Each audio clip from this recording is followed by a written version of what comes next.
ये सूक्ति नंबर 13 है।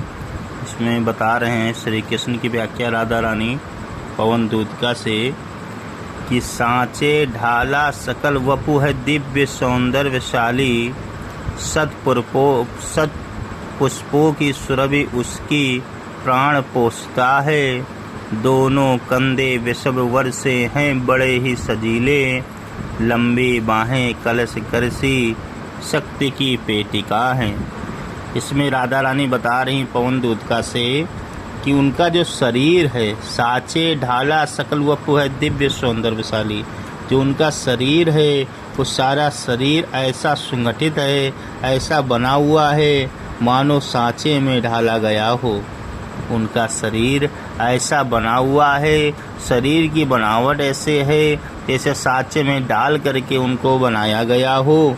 और कह रहा दिव्य सौंदर्यशाली, उनका शरीर की जो छटा है वो बहुत ही सौंदर है, बहुत ही सुंदर प्रतीत हो रही है। कह रहा सत पुष्पों से सुरभि उसकी प्राण संपोषता है। उनके शरीर से जो सुगंध है, जो सुरभि है, जो सुगंध है वो फूलों के समान सुगंध निकल रही है। यानी उनके शरीर की जो सुगंध होगी वो 7 पुष्पों के समान सुगंधित होगी, जो प्राणों को शक्ति प्रदान करने वाली होगी। प्राण संपोषिका, जो प्राणों का पालन पोषण करे, यानी प्राणों को शक्ति प्रदान करे। यानी उनके शरीर से जो सुगंध होगी वो पुष्पों के समान सुगंध उत्पन्न हो रही होगी, जो प्राणों को शक्ति प्रदान कर रही होगी। दोनों कंधे वृषभ वर से हैं बड़े ही सजीले। उनके जो दोनों कंधे होंगे वो बैल के कंधे के समान बहुत ही आकर्षक होंगे। उनको दोनों कंधे बैलों के कंधे के समान आकर्षक होंगे। और उनकी लंबी लंबी जो बाहें हैं, जो भुजाएं हैं वो हाथी के सूंड के समान लंबी और शक्ति के पिटारी के समान होंगी। लंबी बाहें कलब करसी शक्ति की पेटिकाएं, यानी उनके जो हाथ होंगे वो हाथी के सूंड के समान लंबे लंबे शक्ति की पिटारी के समान होंगे। आगे इसी में बता रहा है कि राजाओं का सिर पर लसा दिव्य आपीर्ण होगा, शोभा होगी उभय श्रुति में स्वर्ण के कुंडलों की, नाना रत्न कलित भुज में मंजू के यूर होंगे, मोती माला लसित उनका कंबुसा कंठ होगा।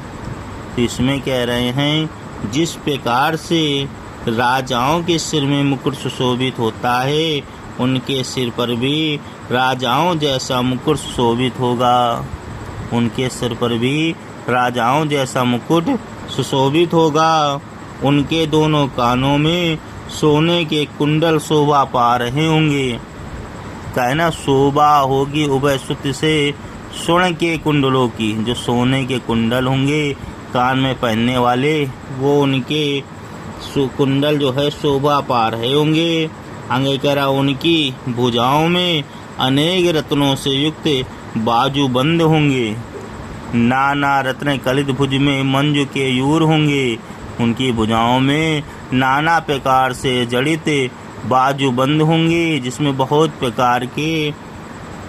प्रकार के क्या रत्न जड़े हुए होंगे। और कह रहा है मोती माला लसित उनका कंबुसा कंठ होगा। कह रहा है कि उनका जो कंठ है वो शंख के समान होगा, तब मोतियों की माला से शोभित होगा। उनका कंठ जो है शंख के समान होगा और मोतियों की माला से शोभायमान हो रहा होगा।